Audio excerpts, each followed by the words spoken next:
Yan. Dito na tayo sa dali lang page 22 na tayo. O 23, tapos na yan. Kasi question yan eh. 23 na tayo. Dito na tayo sa constructing the outline. So, ibibigay ko mamaya yung mga verses, isa-isa kayo, at gagawan nyo lang ng title ng 3 division. Yun lang muna. Okay, title, 3 division based doon sa text na ibibigay ko sa inyo. Okay? Alright, ayan. So, Brother Ray, pwede bang ikaw mag-lead ngayon ng prayer, bro? Sige, bro. Sige, bro. Okay. Tayo manalangin. Aming Ama na nasa langit, aming Diyos na makapangyarihan sa lahat. Marami pong salamat sa araw na ito na inyong ibinigay sa bawat isa sa amin.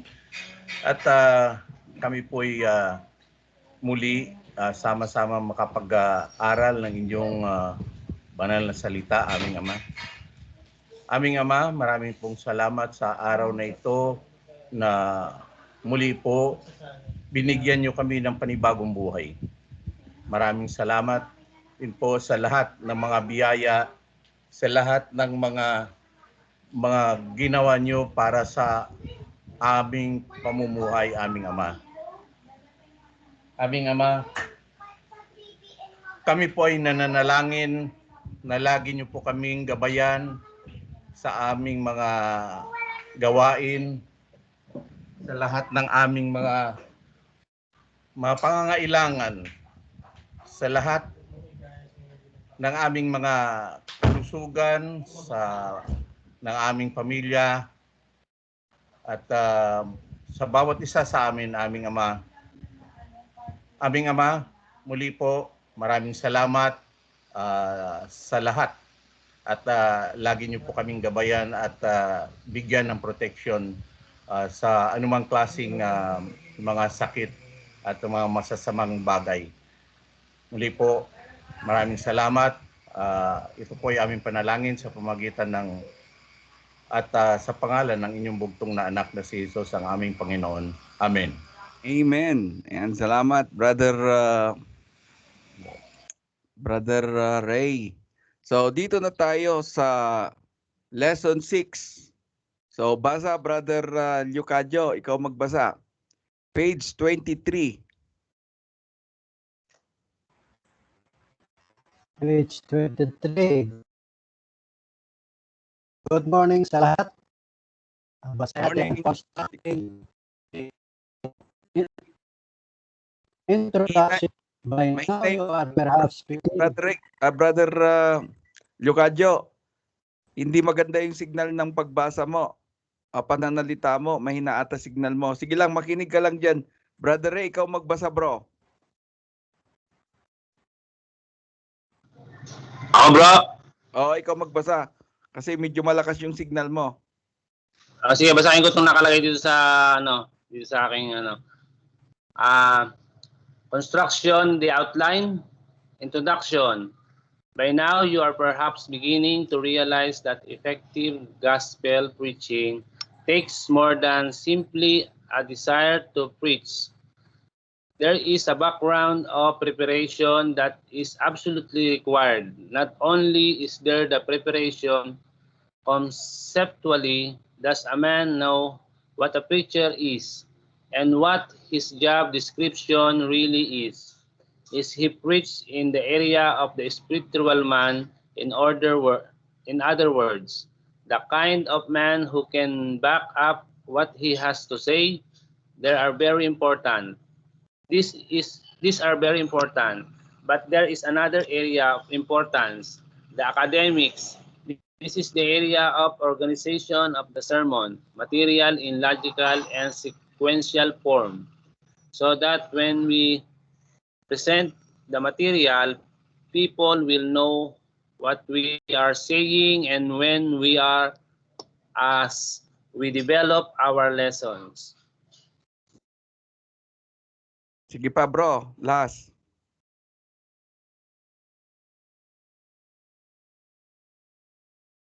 Sige pa bro Greg, tuloy mo pa bro. Bro, mukhang nawala na yun, ano. Ituloy ka na, bro. Sige, tuloy pa bro. God preachers must remember that effective preaching is not only the art of speaking, it is a science. It is the science of organization. This is what makes some preachers more effective than others. Good sequential organization of the material. This brings us to our lesson on the constructing of the sermon outline. There Thank- are three major areas to be studied. Okay, thank you Brother Ray.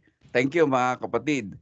So napakahalaga na maintindihan natin para tayo ay maging effective na evangelist, na mangangaral ng salita ng ating Panginoon.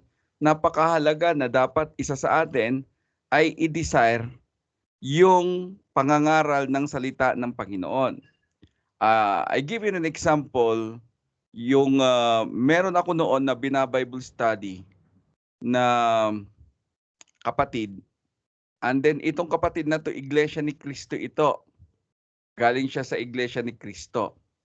Ngayon, noong naaralan ko siya, nag-obey siya ng gospel.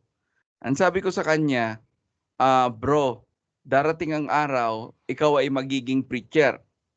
Ang sabi niya sa akin, pasensya ka na bro, hindi ko linya yung preaching na yan bro, sabi niya. Basta magjo-join lang ako, sabi niya. Tapos sabi ko sa kanya, hindi, tandaan mo na lalaki ka, malaki yung expectation sa'yo ng Diyos, sabi ko sa kanya. Malaki yung inaasahan niya sa'yo. So, anong gagawin mo? Magsimula ka na lumago. Iwaksin mo yung itinuro sa'yo ng INC dahil teaching yan ni Manalo, sabi kong ganun sa kanya. And then, unti-unti na nag-aral kami ng homiletics, pero hindi ito yung ginamit namin na homiletics. Meron akong gamit pa na isisend ko sa inyo, nakakalimutan ko kasing isend eh. Yun ang ginawa namin, nag-aral kami. In fact, 7 sila na estudyante ko, 2016. Nag-start ako ng 2016 sa kanila. So, lahat ng mga ito, talagang sa umpisa, ayaw talaga nilang involve yung mga sarili nila. Dahil unang-una, takot sila na baka magkamali sila. Ganyan, takot sila na magkamali sila. Baka kung ano-ano ang masabi nila. So pagkaraan ng 1 taon at natuto na sila na mag-preach, lahat sila halos, hindi lang halos, lahat talaga sila nang hanggang ngayon ay nagpipreach na sila.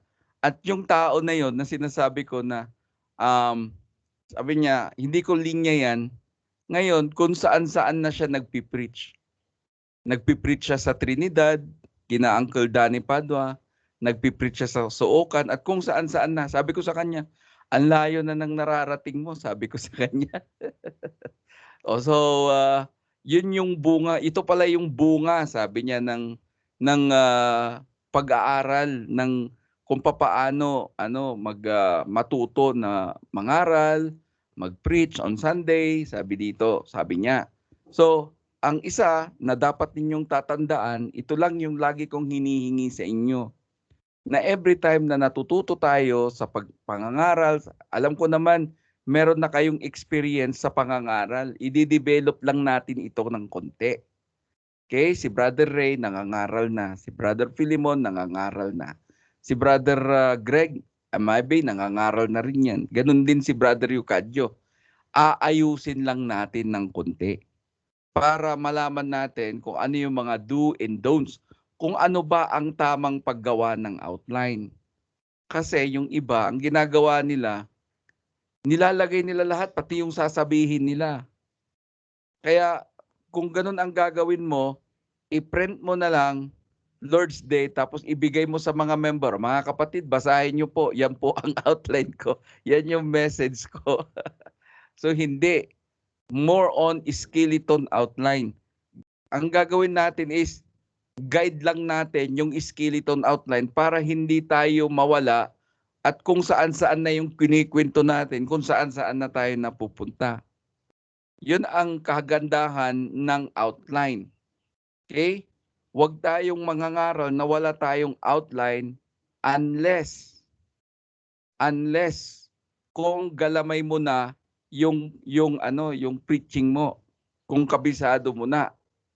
Kaya ang paggawa ng sermon outline, mga kapatid, ay hindi yan isang gabi lang. Maliban na lang kung galamay nyo na yung paggawa ng sermon outline. Meron itong preparation. So napakahalaga yung preparation. Maraming mga bawal dito, mga kapatid. Hindi ka gagawa ng sermon outline in tinatawag natin na Saturday Night Fever. Hindi pwede yung ganon. So bawal yon, mga kapatid. So napakahalaga na maunawaan natin at maintindihan natin yung tinatawag natin dito na preparation. At dapat maunawaan ninyo at alam ninyo yung sermon nyo. Tandaan ninyo, ang taong hindi niya kayang i-deliver yung sermon niya, yung ginawa niya ay nawawala-wala siya. Ibig sabihin nun, hindi niya yung sermon. Kinopyright niya yun. Kasi dapat, ang sermon kasi, kabisado mo yan kasi ikaw ang gumawa niyan. Pinag-aralan mo yan. Okay? Kaya, kabisado mo yung lesson mo. Kabisado mo kung ano yung isusunod mo. Kabisado mo kung ano yung background mo. Kabisado mo ano yung introduction mo. Yan. Bakit? Kasi pinaghandaan mo. Kumbaga parang ano yan. Dati, pag nagluluto ka ng adobo, kailangan mo ng outline. Yan, ito yung sukat nito. O parang ito yung mga ingredients nito. Ganyan. O parang ganoon, 'di ba? Ano ang title mo? Adobo. Introduction. Saan nagmula itong adobo na to? Sino ang nagpasimuno nitong adobo na to? Oh, ngayon, naibigay mo na yung introduction mo. O ngayon, yung katawan. Ano ang ingredients ng adobo? Yun na yung interrogative mo kasi meron kang thesis eh. May thesis ka, may interrogative ka. Okay? Napakahalaga sa sermon ang thesis. Ano yung thesis? Yun na yung tema mo. Ano yung tema mo? Ano yung gusto mong ipaunawa sa mga audience mo?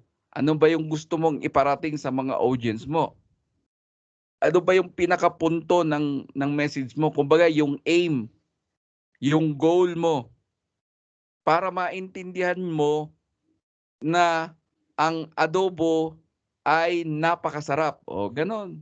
Para maintindihan mo, para maintindihan natin ng adobo ay napakasarap. O ngayon, ano ang ingredients ng adobo? Yun na yung interrogative mo ngayon. Una, kailangan mo ng karne ng baboy. Alangan naman na mag-aadobo ka, walang karne, di ba? O pwede manok. Una, division, kailangan natin ng karne ng manok. Pangalawang division, kailangan natin ng soy. Pangatlong division, kailangan natin ng suka. O pang-apat na division, kailangan natin ng bawang, paminta, nor cubes, or whatsoever man na iba pang mga ingredients na kailangan mong ilagay. O, yun yung tatlong division mo. Ngayon, balik muna tayo dito. So napakahalaga na dapat yung lesson natin ay organized. Maayos. Okay? Para hindi sabog yung sermon mo. At wag kang aalis doon sa lesson mo kung saan-saan ka na napupunta. Let's say example, kung ang lesson mo ay faith, mag-stick ka lang sa faith. Okay? Doon lang dapat. Kaya dapat maayos, organized, at tuturuan tayo nito. Okay? Ano yung aim natin dito? Sabi dito, yung sermon outline natin, sabi niya, preparation is art. Kaya nga, bakit tinawag ito na art of preaching?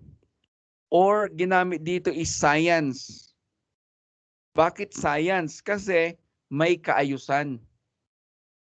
Okay? Ang sermon na ginagawa natin, mayroong itong kaayusan.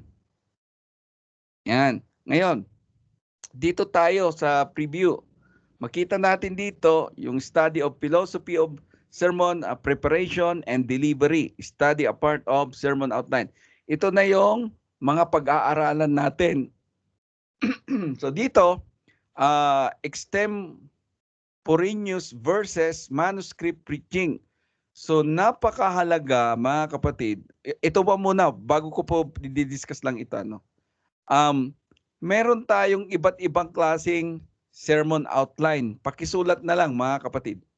Iba't iba, different kinds of sermon. Number 1, ito yung tinatawag natin na topical sermon. Topical sermon. Pangalawa, meron tinatawag na textual sermon. Ipapaliwanag ko muna, ano tong topical sermon? Itong topical sermon na to ay kukuha ka ng title mo at more on question ito. Sa example, topical sermon. Ang title ko ay faith. So, pag topical, gagamitan mo siya ng maraming question. So, number 1, what is faith? Ganyan. So, panay question, ang gagamitin mo siya yung what, how, when, why. Yun ang lagi mong consider sa topical. Okay? What is faith? Why faith? Diba? Yan mga yan. Pwedeng gamitin mo yon. What, how, when, and why. Yan. So, yun yung tatlo na apat na pwede mo gamitin. Mamili ka kahit 3 division lang doon. Panay, yun ang gagamitin mo siya. Pag topical yung gagamitin mo. Pangalawa, yung textual. Itong textual na to, kukuha ka ng verse. Ito ang gagawin natin. Ang ituturo ko sa inyo, yung sermon na napakadaling gawin. Okay? Sermon na napakadaling gawin, at the same time, ito ay parallel. Parallel sermon outline. Bakit parallel? Kasi magpare-pareha siya halos ng sinasabi. Hindi magulo, hindi kung saan-saan na yung sinasabi mo. Hindi. Meron siyang sequence. Yan. Maganda yung flow ng sermon mo pag ganun. So, common sa akin, ang ginagamit ko ay textual sermon. Okay? Textual. Kukuha ka ng isang verse, tapos i-explain mo na dun. Gagawan mo na siya ng 3 division doon sa text na kinuha mo. Either ito ay isang bersikulo lang, or ito ay 5 bersikulo or 8 bersikulo. Yan. So, yan yung tinatawag natin na textual sermon outline. Pangatlo na sermon outline, yung tinatawag natin na biographical sermon outline. Ano naman yung biographical sermon outline? Ito ay patungkol sa mga tao ng Diyos. Like sa example, sa Old Testament, nagsimula ka kay Adam, pwede kay Adam, pwede kay Abraham, kay Isaac, kay Jacob. Nandoon lahat yon sa Hebrews chapter 11, yung mga pangapangalan ng mga tao ng Diyos. Biographical sermon ang tawag doon. Excuse me mga kapatid. Biographical ang tawag sa ganung sermon. Okay? Sa New Testament, gagamitin mo about Christ, about Apostle Paul, the life of Apostle Paul, the life of Dr. Luke. Ayan. A man behind the scene. Ganyan. Kasi si Dr. Luke, cameraman siya eh. Hindi siya masyadong name-mention yung pangalan niya, pero ang laki ng nagawa niya. Isipin mo, naisulat niya yung Luke, naisulat niya yung Book of Acts. A man behind the scene. Hindi siya masyadong nababanggit sa ministry ng ating Panginoon, pero ang laki ng ginampanan niyang trabaho sa ministry ng Panginoon. So, makikita po ninyo, nandyan sila Timothy, yan yung mga tinatawag natin na biographical sermon. Merong yung pang-apat. Ano yung pang-apat? Ito na yung pinakamahirap sa lahat ng sermon. At ang tawag dito ay expository sermon outline. Yan, or expository sermon. Ano itong expository sermon? Itong expository sermon, ini-expose mo lahat ng details doon sa verse na kinuha mo. Maging ito man ay biographical, maging ito man ay topical, maging ito man ay textual, maging ito tinatawag natin na expository. Ini-expose mo yung isang verse. So binabalikan mo ito doon sa original na lingwahe. Bakit sa halimbawa yung translation? Bakit ganito yung translation? Bakit ganito nag-translate? Sino ba nag-translate? Ano ba issue nito? Ano ba background nito? Lahat ini-expose mo, pati yung background ng place. Like say example, kukuha ka ng verse. Saan? Sa Thessalonica. Pag-aaralan mo lahat nung background nung Thessalonica. I-expose mo yon. Isasabihin mo sa kanila. Pati yung original na pangalan ng Thessalonica. Kasi Thessalonica, pangalan nun ng babae. Pag-aaralan mo siya. Ano ang background ng Thessalonica? Bakit pinangalan itong Thessalonica? Sino ang nagbigay ng pangalan nito? Kanino ba talaga itong Thessalonica na to? Ganyan. So alam nyo na kung ano yung background. So mariresearch nyo lahat yan. Mapalad tayo ngayon dahil pagdating sa research, nandyan si Mr. Google, i-research mo lang yung background, lalabas na lahat ng information na nais mong malaman. Hindi kagaya noong mga 70s, 60s, 50s, and even 80s kasi hindi pa naman uso noon ang computer. Hindi pa uso ang laptop, wala pang wifi. Ang uso noon, walkie-talkie. Di ba yung mahaba yung antena? Yung base 1, base 2, gaganon. Ang haba-haba. So, common noon, para makapag-research ka, mag-aaral ka ng libro. Babasahin mo yung isang libro para lang mahanap mo yung hinahanap mo. So, yun ang bintahin natin ngayon dahil hindi na, kumbaga parang napakabuti ng Diyos dahil pinadali na lamang niya yung paggawa ng sermon. Dahil meron na tayo, makapag-research na tayo immediately. Nandyan yung laptop, nandyan ang wifi, madali na lamang tayo makapag-research. Nakita nyo? Kaya napakahalaga diyon. Yun ang pinakamaganda sa lahat ng sermon. Ano yun? Expository. Bakit? Ini-expose mo lahat sa umpisa. Okay, yung mga background. Kasi napakahalaga yun. Sa Greek, ganyan. Bakit ginamit ito ni Apostle Paul? Ano ba ang background nito? Ano bang nangyari dito? Expose mo talaga. Ang tawag dyan ay bold, di ba? Pag bold, iniladlad, inilahad, inilantad, ipinakita lahat. Ganun yung preaching mo. Okay? Yan. So, next. Dito na tayo. Yun yung 4 na klase ng sermon outline. Yung panglima, hindi ko na diniscuss, devotion. Yun, napakasimple lang yun. Isang verse lang, expound nyo lang, o magdi-devotion kayo as family, o yun na yun. Parang expound mo lang, basahin mo lang, expound mo lang ng konti. Wala kang subdivision dyan. Okay? So, dito mga kapatid, napakahalaga yung preaching mga kapatid.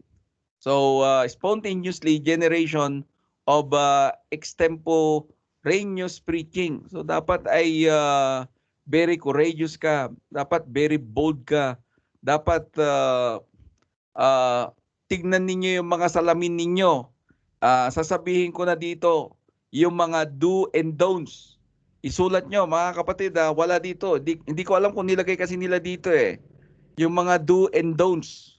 Kung meron man dito, at least mabalikan na lang natin. Pero ipapauna ko na. Ano yung mga do and don'ts?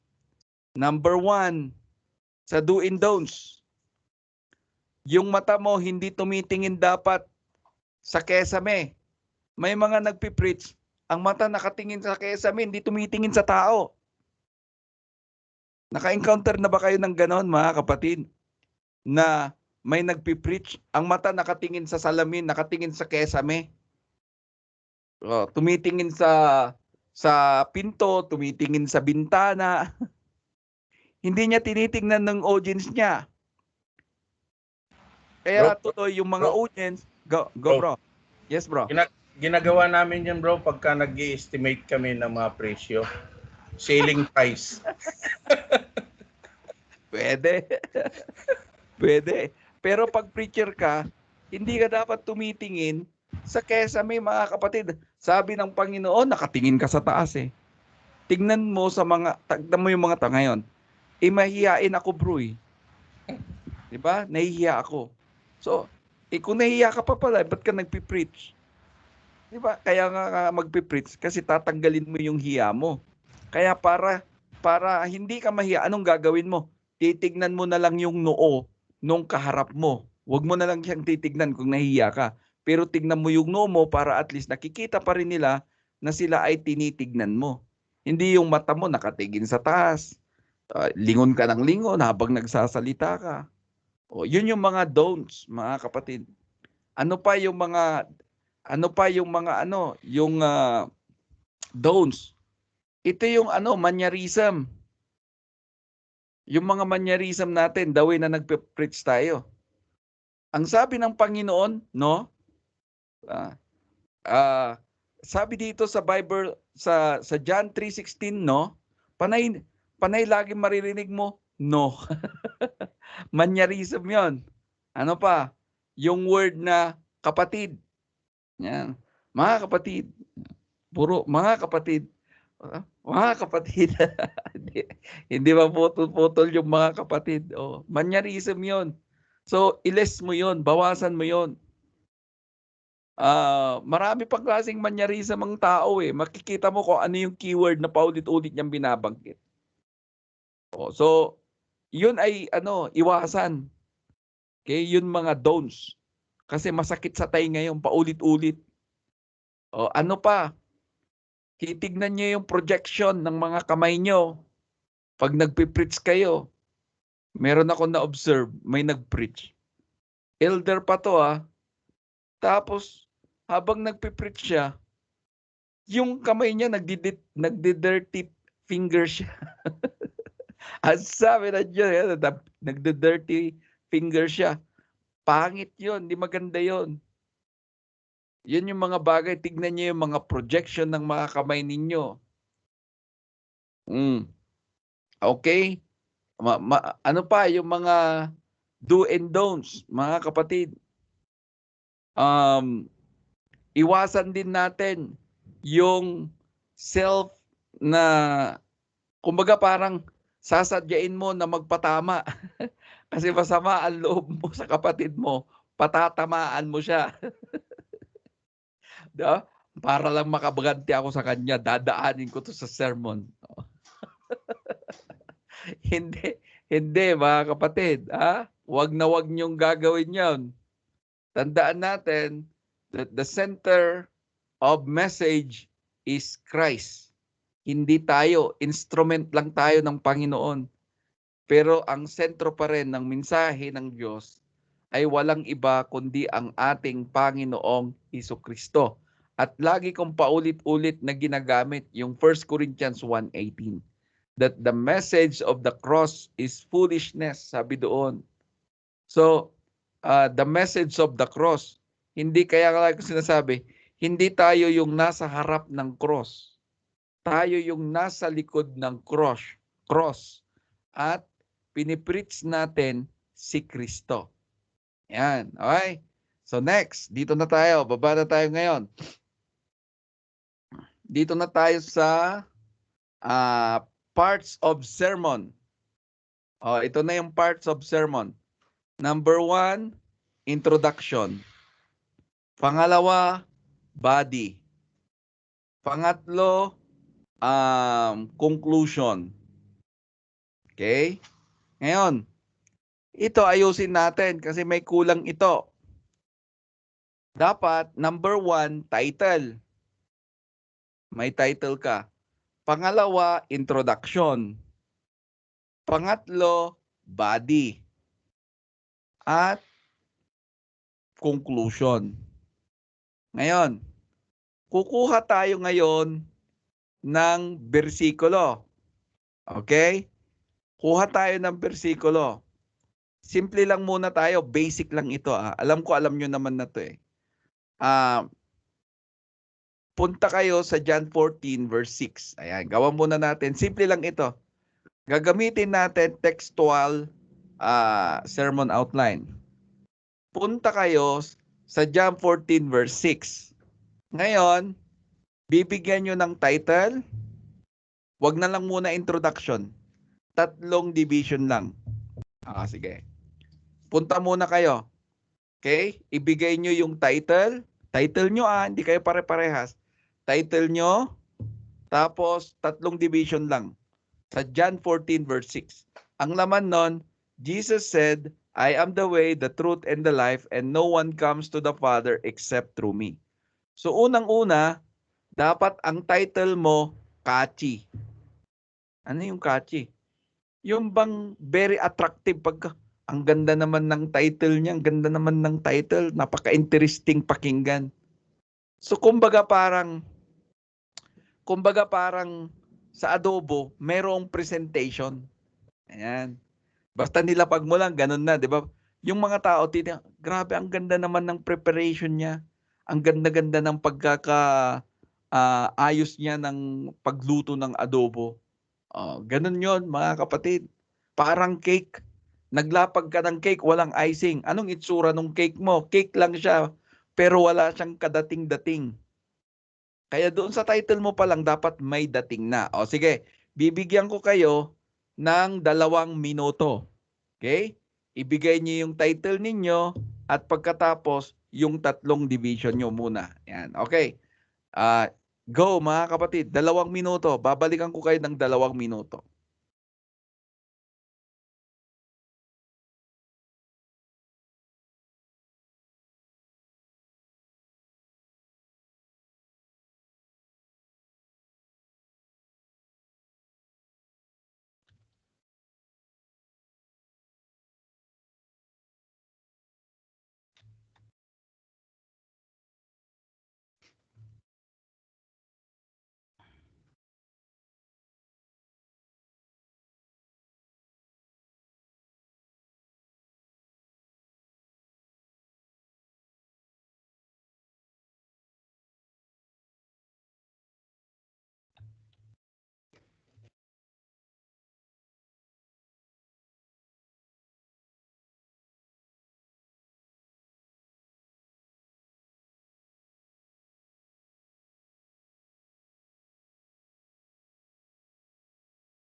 Okay. Meron na mga kapatid.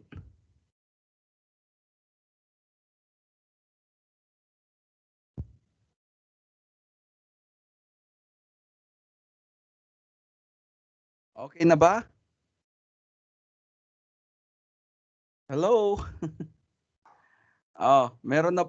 Nagawa nyo na? Unahin ko si Brother Alex. Brother Alex, ano ang title mo, bro? Sa akin po, salvation. Salvation. Ano tatlo division mo? Hindi ko makita kung may division ba ito. Ang title mo dyan, Brother Pero Yoka, ang title mo dyan, dadagdagan ko para mas Mhm. catchy. Salvation under the sun. Ganda sa. Yun ang title mo. Salvation under the sun. Bakit? Kasi ang pinaka-connection niyan doon sa Acts chapter 4 verse 12. There's no other name under heaven. And that is Jesus. Kasi tinutukoy nyo dyan Jesus. Correct. Very good. Anong tatlong division mo? Nalagay ko rito, all Christian must go in this way because He is the way, the truth, and the life. Pero nagpunta na ako sa conclusion agad. If Hindi we na. obey Him, Hindi ko na kailangan conclusion. Tatlong division lang. So ang tatlong division mo ay Jesus is the way, Jesus is the truth, and Jesus is the life. Yun yung tatlong division mo. Unang division mo, Jesus is the way. Jesus is the truth. Jesus is the life. So, yan ang division ko, bro. ang tawag dyan ay parallel sermon outline. Bakit parallel? Kasi nag-umpisa ka sa Jesus. Jesus, Jesus, Jesus. Nakita nyo? Okay. Yung sa'yo, Sister Maribeth, ganun din. Ano yung title mo, sis?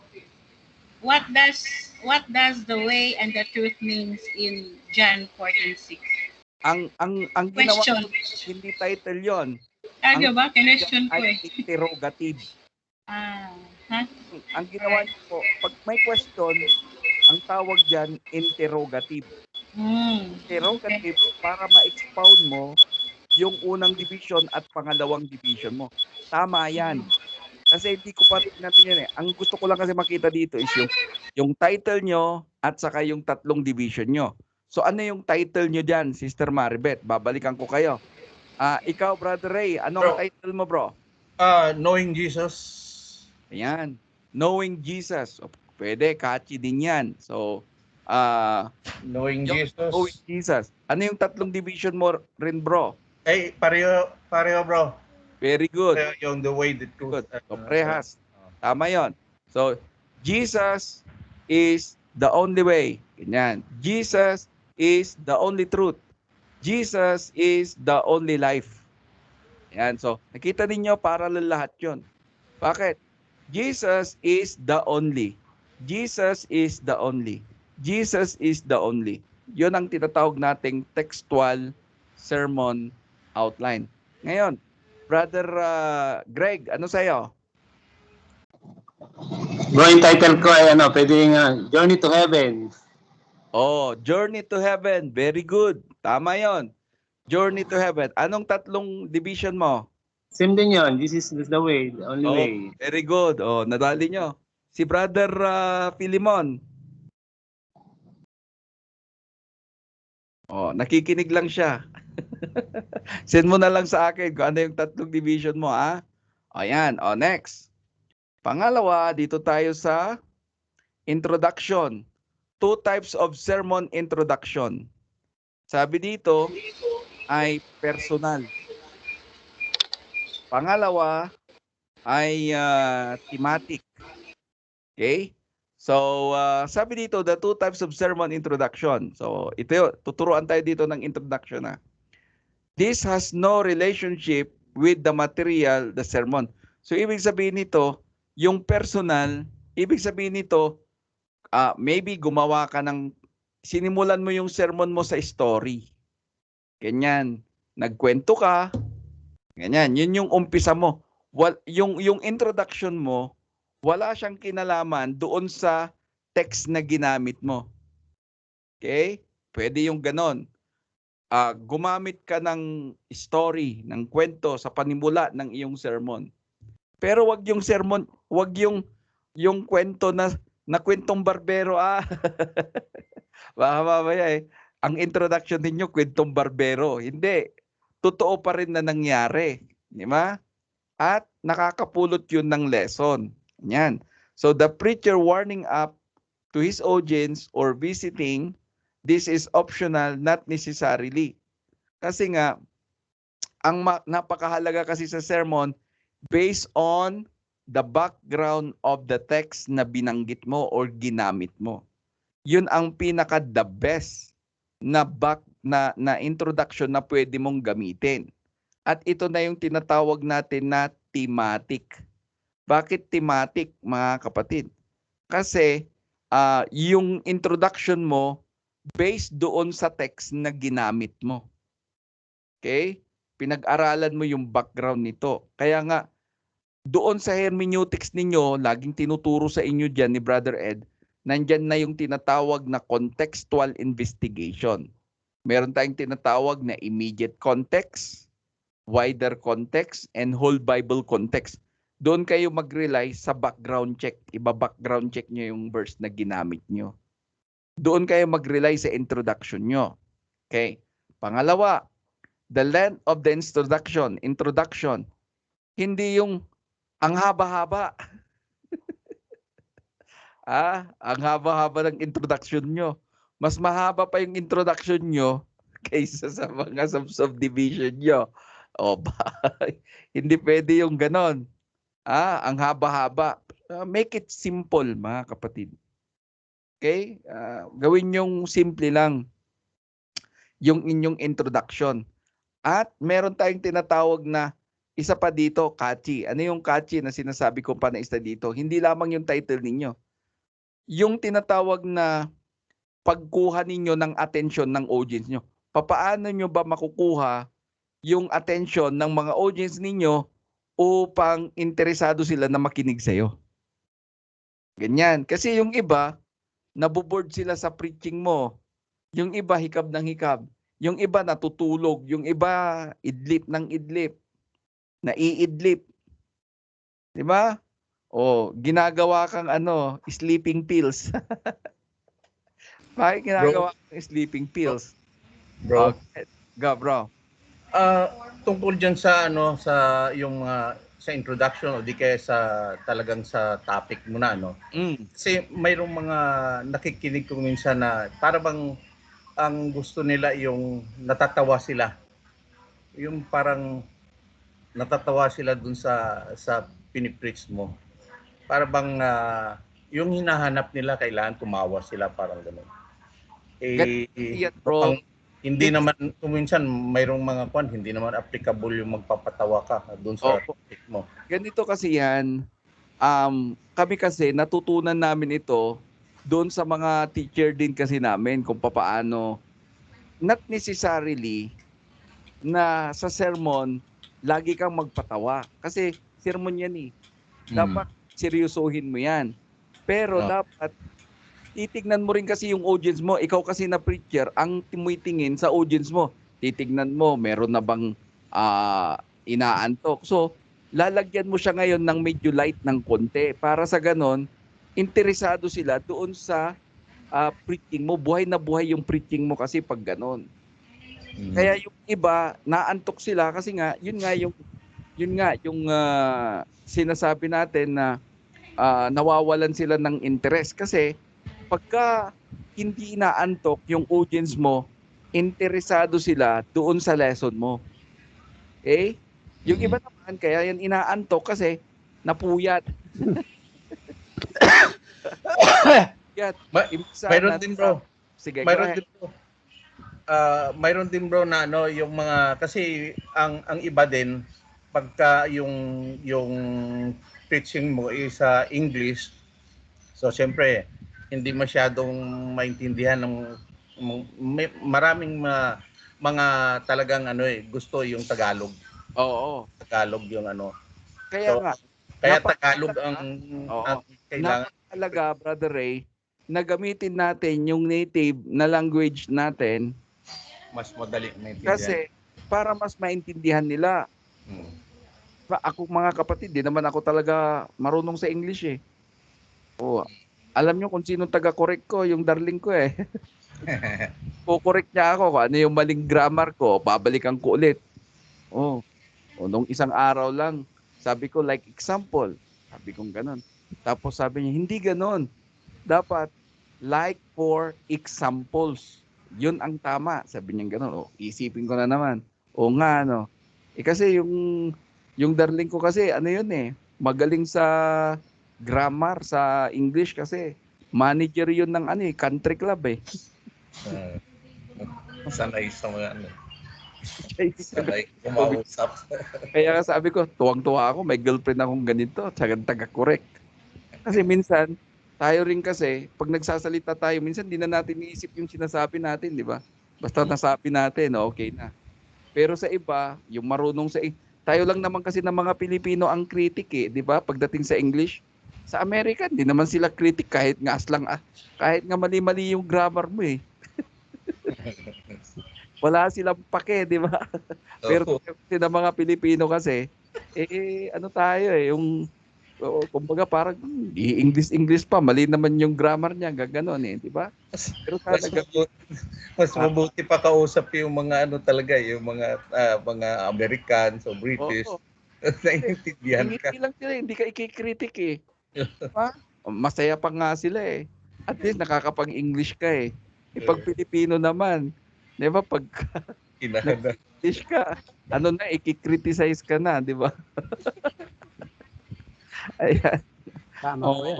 Oo, maraming mga kritikong Pilipino eh. Ayan. Tayo mga Bisaya, mga Ilonggo, yung diction natin, tigas eh. Siyempre, tayo, kahit mag-English ka na Bisaya ka, halata pa rin Bisaya ka eh. Kahit mag-Tagalog ka, halata ka pa rin Bisaya ka. Meron yung nakasakayan kong taxi. Sumakay ako ng taxi. Tapos, sabi ko sa kanya, Ilonggo po kayo, ano? Sabi niya ganun. Sabi kong ganun sa kanya. Tapos sabi niya, paano mo alam dong na Ilonggo ako? Sabi niya.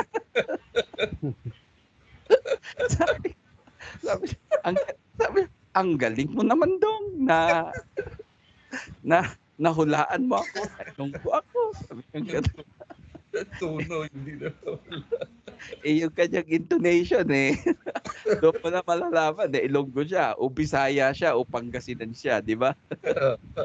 Ako lang yung hindi mahalatang Bisaya kasi yung Tagalog ko talagang hindi intonation na Bisaya eh. Nasanay. Nasanay na sa Tagalog. O yun. So balik tayo dito. So, sinasabi dito sa introduction natin, pwede yun. Ang tawag doon kasi is catchy, yung bang kukunin mo yung attention ng audience mo. Kaya minsan, pagtatayo ka pa lang, magandang umaga mga kapatid ko kay Kristo Jesus. Ganyan. Parang ma-attract sila or sasabihin mo, walang Diyos. Ganun, walang Diyos. Sisigaw mo, walang Diyos. Sinasabi ng preacher na to, walang Diyos. Pagdating mo sa pulpit, ang sabi ng hangal. Yan po ang lesson po natin sa umagang ito. Makita ninyo, yan ang ibig, kukunin mo yung attention ng mga audience mo para magka-interest sila. Paano? Mga kapatid, magandang umaga po. Kumbaga walang parang kang bangkay. Di ba? Parang ang sabi ni Jesus, tayo daw po ay sumunod sa Kanya. Walang kabuhay-buhay, mga kapatid. Parang maalala mo kaya, ano mangyayari? Mamaya yung mga nanonood sa'yo, naantok na. Bigyan mo ng buhay. Dapat buhay na buhay yung lesson. Kasi buhay yung hari mo eh. Yan ang sinasabi natin dito. So, hindi maganda na parang haba yung introduction mo, habang mahaba. No. Make it simple lang, mga kapatid. So dito, lack of brevity will kill the effectiveness of sermon. Ayan. Di ba? Yan sinasabi ko na sa inyo. Kaya nga nawawala na yung interest ng mga audience mo kasi yung sinasabi mo minsan di ko sigurado, 'di ba? Kabisaduhin mo yung mga bersikulo mo. Baka mamaya di mo kabisado yung bersikulo mo. So dapat kabisaduhin mo yung bersikulo mo. Dapat kung mahina ka sa pagbubuklat, kaya nga dapat sa isang preacher, laging mabilis magbuklat. At ito pa yung don'ts na hindi ko nabanggit kanina. Yung dead air. Bawal din yung dead air. Mga kapatid, matatagpuan natin ang lesson natin sa umagang ito sa John 3:16. 1 minuto ka nang naghahanap, di mo pa nahanap yung yung text mo na ginagamit mo. Buklat ka ng buklat. Saan na ba yun dito? Or minsan, hanapin mo pa kung ano yung page. Bubuklatin mo pa yung page mo. Tinawag mo yung page nito. Dito pala yun. Hindi mga kapatid, kabisaduhin mo yung Bible mo. Kaya nga sabi ko sa inyo, gamit kayo ng Bible nyo na madali ninyong kabisaduhin. Kaya nga minamemorize ko sa inyo yung Book of Genesis up to the Book of Revelation. In fact, di nyo pa nga nire-recite yun eh. From the Book of Genesis. Para pag nagbuklat kayo ng bersikulo or nagbuklat kayo ng book, alam mo na kung saan banda mo bubuklatin yung hinahanap mo. Kaya pong iba, maliban na lang kung kabisado mo yung bersikulo, sasabihin mo na lang sa mga kapatid. Di ba? Madali yun. Napakadali pag ganon. Kasi imi-mention mo na sa kanila. Sa ulado mo na yung laman ng bersikulo na yon. Okay? Yan. Pangalawa, say what you need to say, but get to the body of soon you possibly can. Di ba? Yun ang sinasabi sa atin. Mag-stick ka lang doon sa lesson mo. Huwag kang lalabas doon sa lesson mo. Mag-stick ka lang doon sa lesson mo. Okay? Halimbawa, ulitin ko ulit, adobo. First division, karne ng baboy. Nandiyon na yung subdivision mo. Alangan naman na mag-aadobo ka. Unang division, bagoong. Adobo, ang ingredients, bagoong. Wala na doon sa topic mo yung lesson mo. Saan ka nakakitang adobo pero bagoong? Di ba? Pwedeng adobong alamang. Ayan. So dapat mag-stick kayo doon sa lesson nyo. Hindi kayo pupunta kung saan-saan. Any sermon that is 30 minutes long should not have introduction that is more than 4 to 5 minutes long. So, ang sermon, dapat, maraming nagsasabi sa akin, ito. Dapat, Brother Ray, magsisermon ka sa only 45 minutes. Ako po, pag nagsisermon ako, minsan umahaba eh. Lalo na pagka-expository. Hindi mo siya pwedeng isermon ng 45 minutes. Yung expository, pinaghirapan mo yun eh. Kaya yung ibang kongregasyon, magmumulta ka pagka lumampas ka. Sabi nila, may multa ka, ganon-ganon. Ang Panginoon nga, pag nag-preach, maghapon nga eh. Di ba sa Sermon of the Mount? Yung mga tao ba doon, inantok sa preaching ng Panginoon? Maraming ang sumusunod sa kanya eh. Maraming ang nakikinig sa kanya. Yung mga tao, very attentive sila sa pakikinig sa kanya eh. Ganon din dapat tayo. Very attentive din yung mga audience natin. Bakit? Kasi very light yung ginagawa natin na sermon. Kung puro ang sermon natin, first division, yung misis ko. First division, yung mga anak ko. Third division, yung nangyari sa buhay ko. Di wala na mga kapatid. Hindi na sermon yun. Di ba? Ikaw na yung bida doon. Yan. So, yan ang mga bagay na dapat iwasan. Okay? So, exemption of this rule. Ano yung exemption dito? When needing to justify your choice of the subject matter, perhaps it's controversial subject. So, sinasabi din sa atin dito, merong exemption dito sa rules na to. Kasi nga, sabi natin, merong personal at merong thematic. It depends na lang doon sa gusto mong sabihin, doon sa introduction mo para makuha mo yung attention ng audience mo. Yan, okay? Meron pa pala akong don'ts na hindi nabanggit. Yan. Huwag kang nangungulangot habang ikaw ay nagpipreach. May mga preacher ganun, nangungulangot. Nagpipreach, nangungulangot. Bawal yan ha, mga kapatid. Hindi maganda yan. Okay? Sabi ni Jesus, pero nangungulangot ka. O, pangit yan, mga kapatid. Bawal yan. Okay? So, yun ang sinasabi dito. Kinakailangan, sabi niya, it depends doon sa kailangan para ma-justify mo kung ano yung gusto mo doon sa introduction mo, lalo na doon sa co-connect doon sa sermon outline mo. Pangalawa, definition of the word, terms, and subject matter. Yun na yung sinasabi ko sa inyo. Halimbawa, kukuha kayo ng verse. Ngayon, may mga term kayo na ginagamit doon. Let's say bold. Ngayon, kukuha ka, ano ang definition ito? Ano sa Greek ito? Ano ang ibig sabihin nito sa dictionary? Ganyan ba? Kukunin mo lahat kung anong ibig sabihin ito para ma-emphasize mo yung gusto mong sabihin doon sa lesson mo. Kaya nga sa introduction pa lang, binibigay mo na yung information na dapat maintindihan ng audience mo. Ano pa? When giving some explanation at means of clarification on the subject matter. So napakahalaga. I-expound natin, explain natin. Hindi yung John 3:16, wala ka nang sinabi. Mababasa natin ito sa John 3:16, wala na, hindi mo na sinabi kung anong laman nun, kung ano ba ang connection nun doon sa sinasabi mo. Di ba? Kaya napakahalaga yan, mga kapatid. Ini-explain natin para maunawaan ng mga audience natin.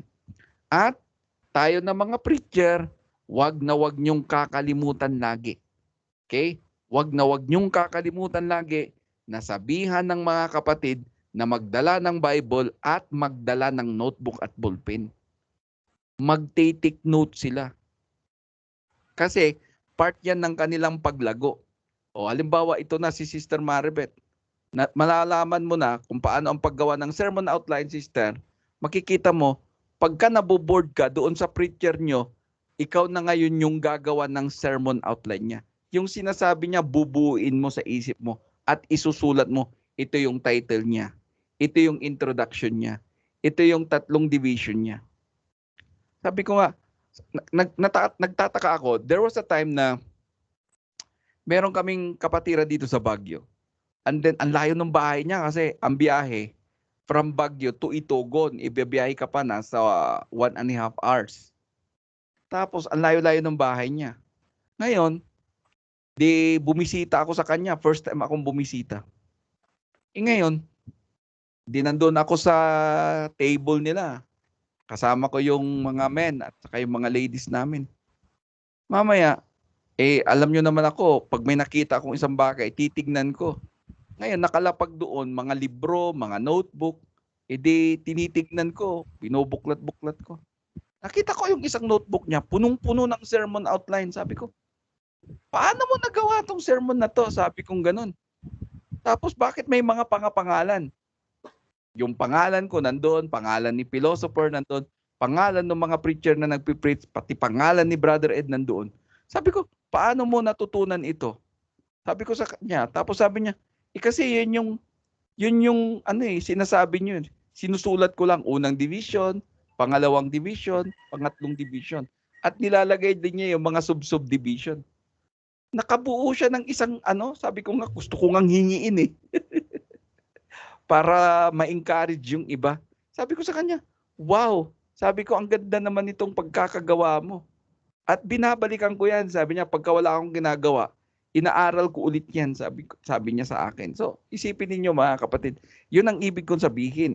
Aatin tayo sa linggo, hindi lang tayo aatin na nandyan, tapos buuin na, wala na.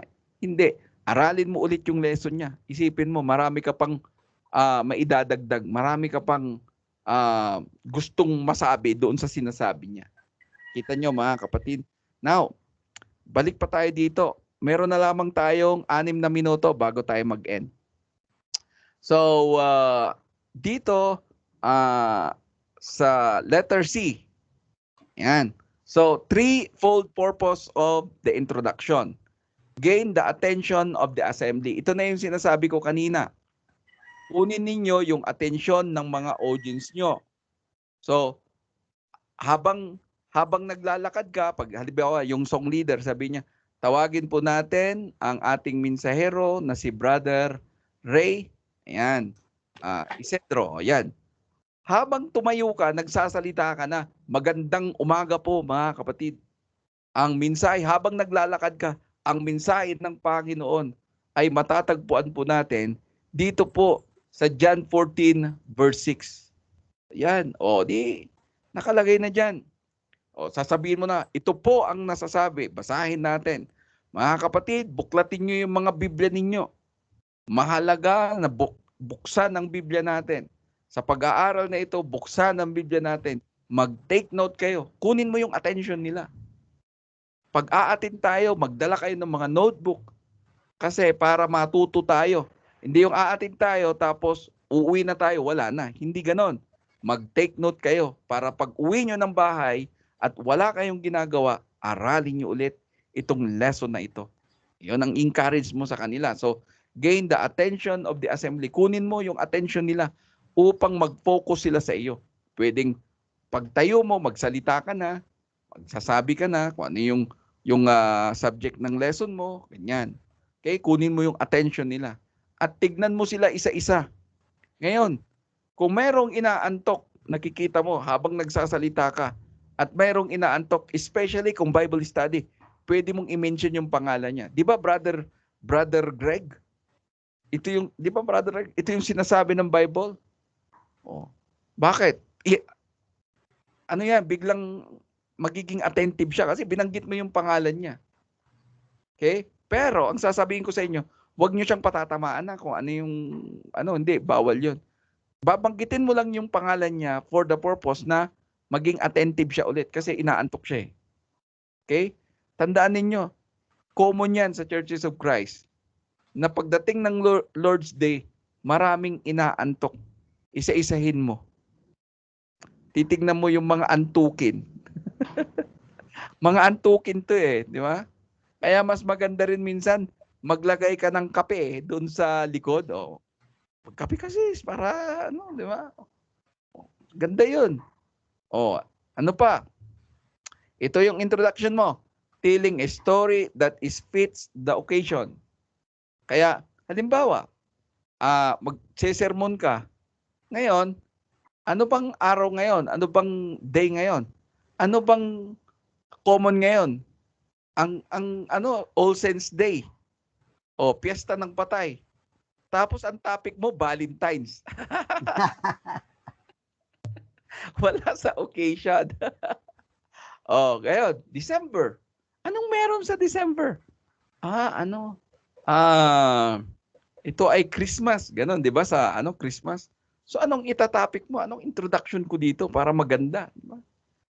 About the birth of Jesus. Kita ninyo, it depends doon sa occasion. Pesta ng patay. Anong tatapikin mo? Death. Yan mga tatapikin mo. Diba? Ano pa? Yun pa yung isang don'ts. Yung salitang diba. Paulit-ulit. Diba? Diba? Diba mga kapatid? So, yung mga don'ts, bawal yon. Palaging paulit-ulit. Ano pa? Use decorum. Be as tactful as possible. Dapat maging, depende yan kung anong tactics na pwede mong gawin para makuha mo yung attention ng mga audience mo. Yan. Ano pa? Be brief, no shaggy dog.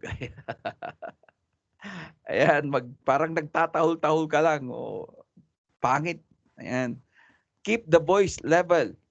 Ako lagi akong sumisigaw. Dapat hindi rin monotone. Dapat pagka simple lang, tapos pagka may emphasis ka, saka mo sasabihin, ito kasi yan. Ano pa yung don'ts pa? Yung laging, yung hampasin mo yung pulpit. Yung iba sa sobrang galit nila, hinahampas yung pulpit eh. Bawal yun, baka wala yung gagawin yun. Huwag yun, yung ginahampas yung pulpit. Ganun. Hindi ganon, mga kapatid. Pwede mong gamitin yun, isa lang, pero not necessarily, laging ganon. Okay? Ayun, sabi dito, Keep the voice level as natural as possible. You're not preaching yet. Kasi hindi ka pa nangangaral eh. Diba? Very taas na agad ng level mo. Ano ba? Parang napuputol na yung ugat sa liig mo. Introduction pa lang. Diba? Parang dumataki yung mga litid ng liig mo sa kasisigaw mo. Mamaya, pagdating mo doon sa pinakagitnang lesson mo, namalat ka na. Nawala na yung boses mo. Kapatid. Biglang nawala yung boses ko. Sa umpisa pa lang, sigaw ka na kasi ng sigaw. Kaya ako minsan, si darling ko, siya yung magsasabi, monoton ka. Sabi niya, pagka sa radio, di ba, minsan numisigaw na ako. Slow. Kaganon yan. Kasi minsan, ikaw kasi, di mo na napapansin minsan eh. Ayan. Pangalawa, your action. Ayan na yung mga sinabi ko na mga do and don'ts. Your action will be determined whether you are not or not, you are in control. You're not trying to be natural. You are natural. Good preparation will keep you from appearing nervous when you are nervous. Kaya natural lang na nervyusin ka.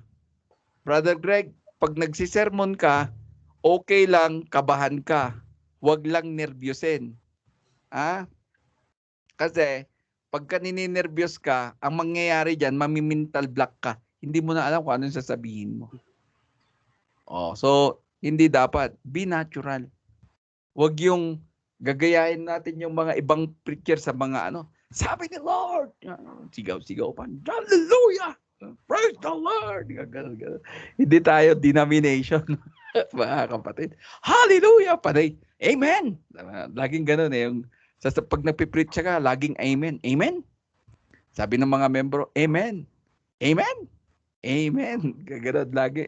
Meron kami noong in-invite na mag-preach sa EDLEX.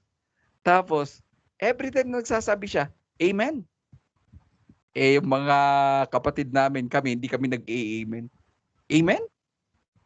Hindi nag-amen lahat. Tapos, pagkatapos niya ng conclusion, tapos na siya nagsalita. Lahat na lang ng pinag-preachan ko, nag-amen. Samantalang kayo, hindi kayo nag-amen. Ayaw ko nang mag-preach dito, sabi niya gano'n. Tapos ipinaliwanag ko sa kanya, bakit ka kasi mag-amen? Sabi ko sa kanya, ano ba kasi yung amen? Hindi naman tayo denomination. Sa denomination, lagi silang nag-amen, amen, amen. Ang tanong, mag-aamin ka ba kung di mo naiintindihan yung sinasabi nila? Halimbawa, nag-sermon ka, amen? Sabi ng pastor. Ang tanong, naintindihan mo ba yung sinasabi niyang amen? Yung iba nga, sabi nung isang sabi ng pastor, mga kapatid, nandito si Satanas sa oras na to. Ang lakas-lakas pa ng boses niya. Sabi ng mga membro niya, amen! mga anong tawag no? Mga mangmang. Nandito si Satanas, inaminan pa. Ano ibig sabihin yun? Mangyari nawa, siya nawa. Nandito si Satanas, amen. Aminan, mga kapatid. Minsan hindi alam ng tao. Parang yung amen kasi nagiging expression. Amen, amen. Hindi tayo denomination, hindi tayo ganyan. Amen, hallelujah. Amen, hallelujah. Punay, hallelujah, amen. Lahat na lang, amen. Diba? Amen. Sigaw din yung mga membro, amen, amen. Hindi ganyan, mga kapatid. Hindi tayo, meron tayong unique. Be natural, sinasabi niya.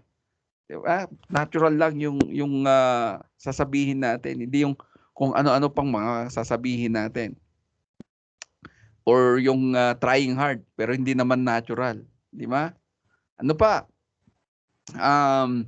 Good preparation will keep you from appearing nervous. Kaya ang tao, nininervyo, Sister Maribeth, alam nyo kung bakit? Kasi hindi siya prepared. Totoo yan. Ang taong nininervyos, hindi yan prepared. Pero kung ang tao, hindi yan nininervyos, prepared siya. Alam niya kasi, confident kasi siya na kaya niya yung i-deliver kasi pinaghirapan niya yun eh. Pinaghandaan niya yun eh. Pero kung nininervyos siya, hindi niya pinaghandaan yung lesson niya. Diba? At natural lang yan. Ako nga noon, di ba? First time kong in-invite dyan sa Caloocan. Nanginginig ako noon, di ba? Halata mo noon, Brother Ray, na yung pa ako nanginginig noon. Natural lang yun, nanginginig ako. Pero pagdaan ng mga... nanginginig yung pa ako. Nga ako matumban noon dahil sa sobrang nginig. Pero, natural lang yun. Di ba? Tao tayo eh. Talagang nervyusan tayo. Kaya, huwag ka masyadong magkakakape. Lagi ka kasi nagkakape, kaya nervous ka. Pero, kung prepared ka sa lesson na ginawa ko, hindi ka ni-nervous. Hindi ka ni-nervous. At kapag nasanay ka na, wala na sa'yo. Para ka na lang kain. Gain confidence. Bro. Ito. Dapat yung mga audience mo. Bro. Sige, go ahead, bro. Mayroon lang akong share, saglit na to na ano. Kasi mayroong isang preacher na nag-preach sa Santa Lucia dati. Confident siya. No? Ang bunga niya sa intro niya, sabi niya kayo, mga anak ng demonyo, kayo, sabay turo doon sa mga nataon naman ang tinuturo niya mga bagong kwandoon, no, at attendees, no, yun hindi pa mga convert. Oo. So tapos kinut niya yung sinasabi ni Paul. Kaso siyempre hindi maintindihan ng mga bago yon. So sabay turo pa tinuturo niya na kayo, mga anak kayo ng mga demonyo. Tapos kaya sumunod na linggo, wala na, hindi na bumalik yung tinuro niya. kasi para bang hindi maganda yung dating. Parang hindi maganda yung confident siya sa kanyang confident in a wrong way. Confident in a wrong way. Kasi unang-una sabi ko sa inyo, hindi dapat tayo nagtututuro. Yan pa yung isang bagay na iwasan natin. Na tinuturo. Nagtuturo tayo, ha? Hindi. Kaya nga sabi ko sa inyo, for confident, isipin mo, ito bang sasabihin ko makaka-edify? Or itong sasabihin ko nakakasira? O gaya nakasira, ano nang mangyari? Diba? Kaya nga, nandito tayo sa loob ng iglesia upang matuto. Lahat tayo para matuto. Nangyari doon, itinaboy natin sila pag ganun. So, dapat i-avoid natin yung ganun na sa introduction natin, magtuturo tayo or whatsoever man. Ang tawag nun, yung mali na introduction yung mga ganun. But make it... Tsaka hindi pa nila naintindihan yung bro. Baka pako kasi. At saka, pag tayo kasi, for example, tayo ng mga preacher, mayroon tayo kasing kaya nga tayo nag-aaral ng psychology para alam mo, masayko mo kung sino ba yung, 'di ba? Pag sa umpisa pa lang kasi ng lesson, papataasin mo. Sino ang bagong atin lang dito? Ganun tapos i-welcome mo siya Welcome kapatid at salamat sa iyong pagdalo. Para ma-feel nila na importante sila sa kongregasyon na to. Para ma-feel nila na kahit baguhan ako, kabahagi na ako sa iglesia na ito. Kaya nga napakahalaga yun, yung wini-welcome nyo sila, kinukuha yung mga pangalan. Ngayon, ilang beses na ba siyang umaattend? Yan. Lagi nyo silang wini-welcome para maramdaman nila. Tayo rin doon sa loob ng iglesia, gaya ng lesson ko kagabi, laging kausapin natin sila. Minsan hindi na kinakausap yung mga bisita Hindi ini-entertain, parang bayaan lang. Hindi dapat ganun.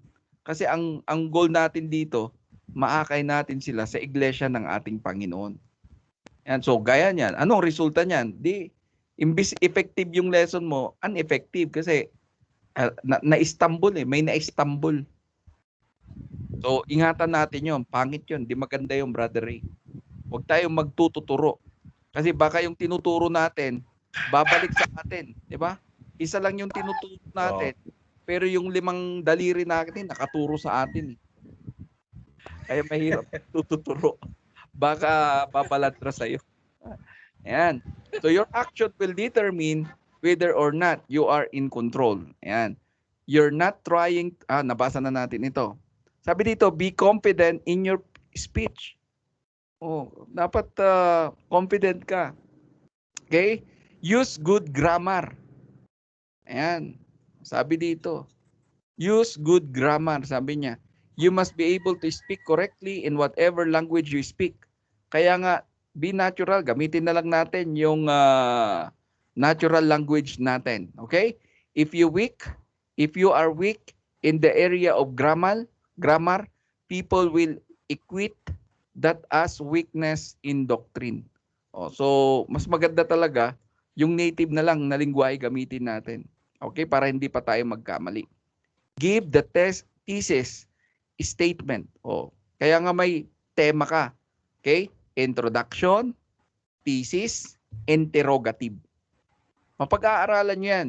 Mapag-aaralan nyo yan. Ituturo ko na sa inyo yan. At, ano na ba ngayon? May. Second week ng May ay magpa-practicum na tayo. Isa-isa tayo mga kapatid magpa-practicum na tayo. So, dito na tayo sa number 3, last. Itong thesis na to. This is the introduction of the subject matter. This must be stated clearly. You don't want to state something giving expression that you have knowledge of it, but then not able to deliver. Your statement must agree with the title. The title is like a miniature sermon. It will state that you are going to develop your material. For example, this is my subject. I will preach on today. This will limit you subject material. It will narrow it down. Yan. So, napakahalaga itong thesis, mga kapatid. Okay? Yung thesis mo, it depends doon sa body mo. Kasi yung thesis mo magdidetermine doon sa 3 division mo. Okay, mga kapatid. Ito, isulat nyo. Brother Eucadio, ito yung verse mo. Gawin mo ng title, 3 sermon. Brother Eucadio, ito yung tayo. 2 Peter chapter 3 verse 18. Sulat mo. Nakuha mo na. Bigyan mo ng title. Bigyan mo ng 3 division. Kung kaya mong lagyan ng introduction, lagyan ng thesis, lagyan ng interrogative at 3 division, much better. Okay? 2 Peter 3:18. Ito naman sa'yo, Brother Greg. Ito naman yung verse para sa'yo.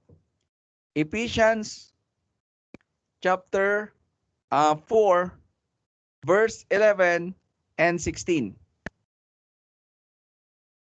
Ayan.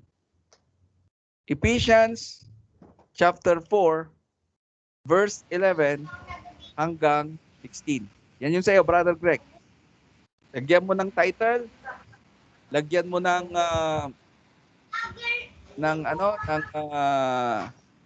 kung kaya mo ng lagyan ng introduction, ng thesis yung tema mo Yan. At pagkatapos yung interrogative at saka yung 3 division mo, ayos na yan.